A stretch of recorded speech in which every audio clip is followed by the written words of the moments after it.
Boa tarde, gente. Meu nome é Ernesto e nós vamos apresentar para vocês o nosso trabalho sobre o ciclo da água aqui no Brasil. O grupo é composto por eu, Ernesto, a Joana e a Raquel. Nós vamos abordar os seguintes temas: o ciclo hidrológico, o orçamento, estoques de água e distribuição entre as regiões do Brasil, e os impactos ao ciclo do Brasil com comparação entre as atividades mais consumidoras de água. Primeiramente, sobre o ciclo hidrológico, ele ocorre principalmente pela influência da energia solar, que provoca evaporação. Porém, a gravidade e a rotação da Terra também são fenômenos que auxiliam nisso. O vapor d'água forma as nuvens, cuja movimentação sofre influência da rotação da Terra e das correntes atmosféricas, e a gravidade interfere na precipitação e a sua fluidez sobre o terreno como corrente de superfície. O ciclo ocorre em 7 etapas, e durante essas etapas encontramos água em 3 estados: o gasoso, líquido e sólido. Agora, com essa imagem aqui, eu vou explicar as 7 etapas na qual acontece o ciclo hidrológico. A primeira é quando chove, a água cai na superfície da Terra e evapora. Esse processo é chamado de evaporação. Tem também a evapotranspiração, que é um processo pelo qual o vapor d'água é levado para a atmosfera como resultado da evaporação do solo e também da transpiração das plantas. Pode acontecer também do vapor d'água esfriar. Ele se acumula na atmosfera e condensa na forma de gotículas, que formarão as nuvens dos nevoeiros. Esse processo é denominado condensação. Quando a água cai do céu, chama-se precipitação, que é como ela volta para a superfície da Terra dentro do ciclo da água. Também pode ocorrer sob a forma de neblina, orvalho, ou até mesmo na forma sólida, como neve e granizo. Grande parte da água que está vinda do céu vai evaporar e o restante vai cair principalmente em florestas e plantas. Uma parte fica nas folhas e copas das árvores, e esse processo é chamado de interceptação. O solo, quando não está impermeabilizado, vai contribuir para a infiltração da água, ou seja, a água se move para baixo e passa do solo para o subsolo. Assim, esse é o processo de infiltração. Depois da infiltração, a água ainda pode continuar se movimentando até chegar no lençol freático, num fenômeno chamado percolação. E por último, mas não menos importante, a água também vai escoar e abastecer os rios, lagos, marés, um processo chamado de escoamento.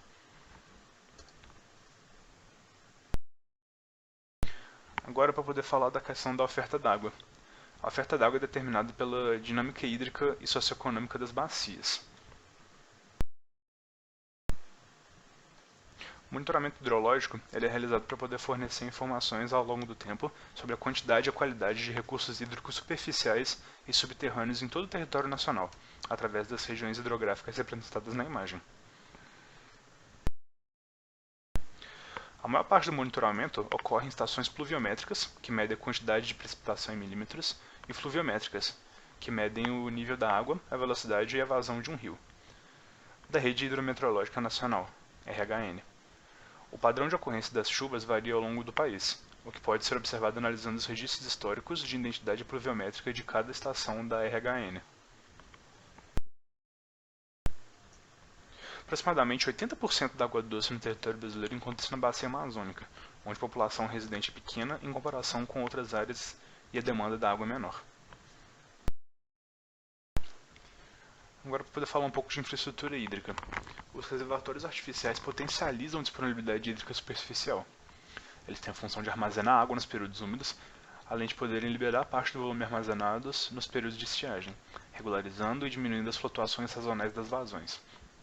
Os reservatórios artificiais e barragens são intervenções hídricas que têm a finalidade de acumulação de volume de água para diversas finalidades de uso: geração de energia elétrica, aquicultura, abastecimento público, irrigação, acumulação de rejeitos oriundos da mineração, acumulação de resíduos industriais, dentre outros. Aqui a gente tem uma imagem da conjuntura da Agência Nacional das Águas de 2018, que mostra a área ocupada por tipologia da massa d'água, sendo essa natural ou artificial. A gente pode ver bem representada a região hidrográfica amazônica ali no começo, em que dá para ver que ela tem 83 mil km², e a maior parte da tipologia da massa d'água dela é natural, o que pode ser esperado, já que é uma área que tem um relevo normalmente plano, devido à bacia em si. Outro fato interessante dessa imagem é o que está representado na região hidrográfica do Paraná, que tem uma extensão grande, não tão grande quanto a amazônica, só que a maior tipologia dele, quase 90%, é artificial, o que gera um pouco de dúvida, visto que a região tem o Rio da Prata, que no caso potencializaria a tipologia de massa d'água natural, o que pode ser levado a crer que tem um grande investimento na infraestrutura na área, só que a gente não tem certeza disso. Existem alguns fatores que podem diminuir a disponibilidade hídrica de algum local, como baixos índices de precipitação, irregularidade no regime de chuvas, temperaturas elevadas durante todo o ano e a baixa capacidade de armazenamento da água no solo. Esses fatores contribuem para os reduzidos valores de disponibilidade hídrica observados no Nordeste brasileiro, em particular na região semiárida e no Nordeste setentrional, como estados do Ceará, Rio Grande do Norte, Paraíba e Pernambuco, que têm 88% de seu território no semiárido brasileiro. Agora poder falar sobre o Índice de Qualidade das Águas, o IQA. Ele é um índice composto por 9 parâmetros comumente utilizados em avaliações de qualidade da água, que são a temperatura da água, o pH, o oxigênio dissolvido, a demanda bioquímica de oxigênio, coliformes termotolerantes, nitrogênio total, fósforo total, sólidos totais e a turbidez da água.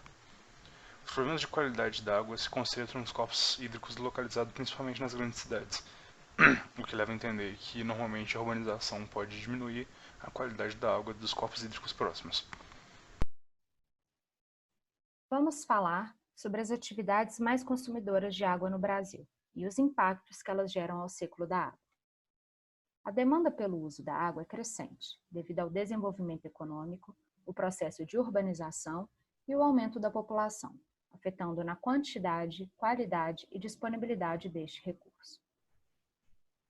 As parcelas disponíveis da água podem ser classificadas de acordo com o seu uso. Por exemplo, a retirada é a quantidade de água manuseada para uso. O retorno é a volta da água utilizada para os corpos hídricos. E o consumo refere-se à água que não retorna diretamente aos cursos hídricos, pois foi consumida. De acordo com dados da Agência Nacional das Águas, as atividades antrópicas que mais consomem água são irrigação, uso animal, indústrias, abastecimento urbano, entre outras, como a mineração. Começaremos a falar da atividade mais consumidora de água, que é a irrigação. Os pivôs centrais são grandes extensões de terra equipadas com tecnologias que recebem água sob alta pressão. Além de água pura, o equipamento é otimizado com altas concentrações de defensivos agrícolas, para dessa forma aumentar a produtividade. As taxas de captação e consumo de água na cadeia produtiva são ainda maiores na época de seca, para dessa forma suprir a demanda de produção das grandes lavouras de soja, milho, cana-de-açúcar, algodão e grãos para alimentação do gado na pecuária. O uso de agrotóxicos nessa atividade gera inúmeros problemas de saúde pública e ambiental, como intoxicação de animais e humanos e contaminação dos corpos hídricos superficiais e subterrâneos, tornando a água inapropriada para o consumo. A segunda atividade que mais consome água é a pecuária, sustentada pela densidade demográfica do país, onde as pessoas se alimentam de carne bovina.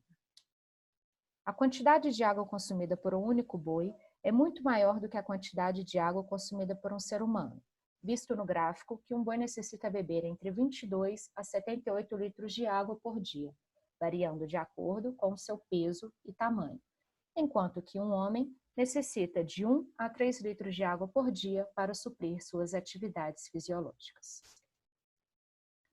Outro problema é o desmatamento gerado para a criação de pastos, deixando o solo exposto e muito compactado, devido ao pisoteio do gado, dificultando assim no processo de infiltração da água da chuva. Dessa forma, não ocorre o abastecimento do lençol freático, no qual nos provê a água.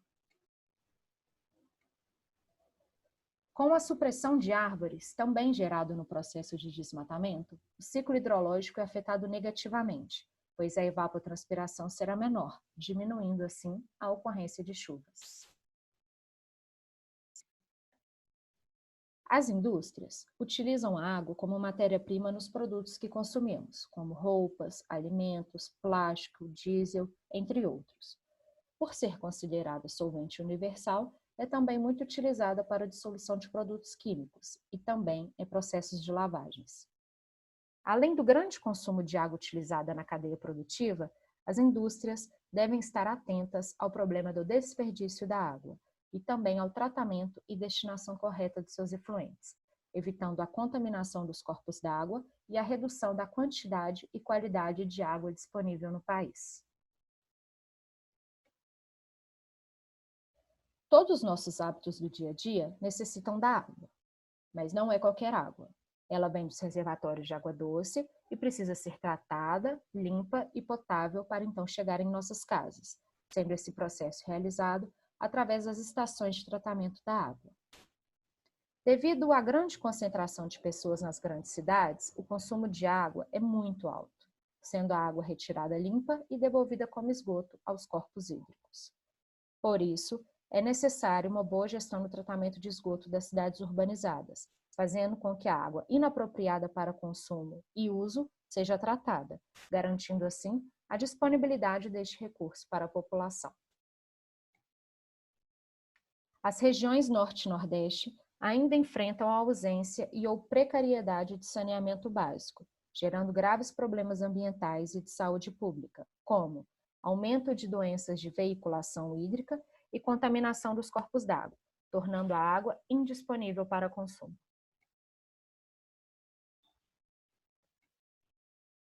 A mineração consome água principalmente na cadeia de produção, através do processo de lavra. O rompimento de barragens de rejeito de minério e o lançamento de efluentes nos corpos d'água, sem tratamento adequado, inviabiliza a qualidade da água e a biodiversidade. As hidrelétricas não consomem água, mas são necessários desvios de rios para suprir a demanda energética. Essa atividade pode ser afetada em períodos de seca, sendo necessária a economia de energia elétrica devido à redução da capacidade energética da usina. A água também é utilizada para lazer, recreação, entre outras atividades.